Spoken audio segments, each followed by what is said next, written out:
This is Dr. Taft again, and I am now going to describe for you the descriptive statistics that are measures of central tendency. So when we get a series of values like this, what we want to know is which one is the, often, we want to know which one is the central or most typical value. So that takes us from the measurements to a description of the sample. So here's our sample. We've made, 1, 2, 3, 4, 5, 6, 7, 8, 9, 10 measurements. And so we've got a single 0, 2 measurements of 1, 3 measurements of 2, a single 3, 2 measurements of 4, and 1 measure of 5. So what is the most typical value? Well, one thing that we can use that has really nice mathematical properties is the mean.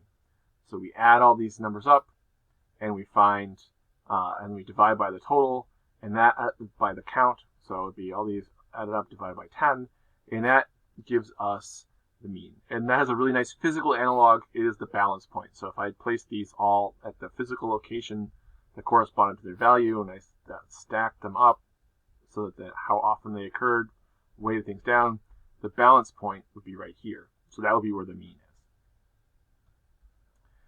One disadvantage the mean has is that it's sensitive to outliers. So if this number 5 got changed to a 20, then the mean shifts a lot.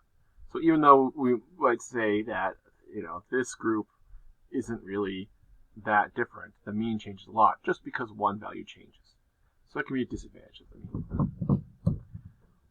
So another measure of central tendency that is not as sensitive to outliers is called the median. And you get the median by sorting all the values and then picking the middle one. Or if, like here, you have an even number of observations, you take the average of the two middle values. So it's great because it's not sensitive to outliers. We can move that 5 all the way over here, but that doesn't change which one's in the middle.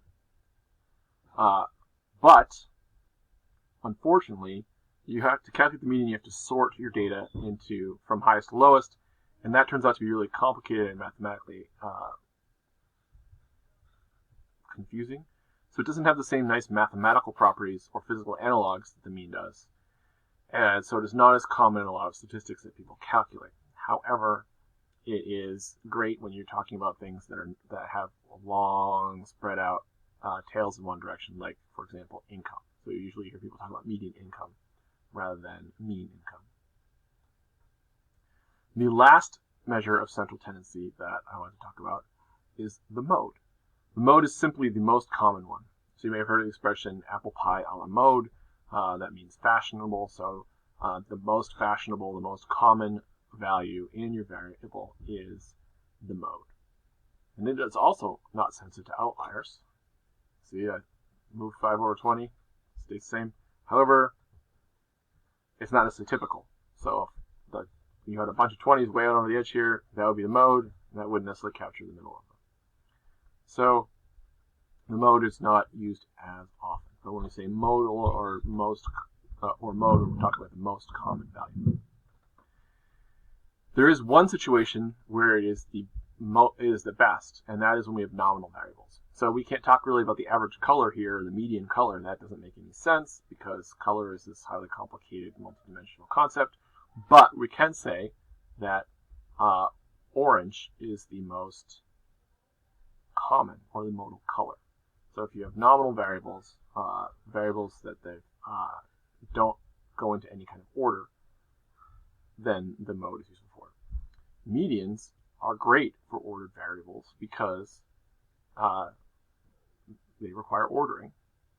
And you can have a median even if there aren't any intermediates. So if 2.5 was impossible here, then you could still have the median. And so we'll prefer to use medians when we have discrete ordered variables. And then the mean is the best for when you have continuous variables, when any variable is possible. So like the 2.3 here makes sense as a measurement. So means are best for continuous variables. So those are the 3 forms of measure of central tendency that we're going to learn about in this class.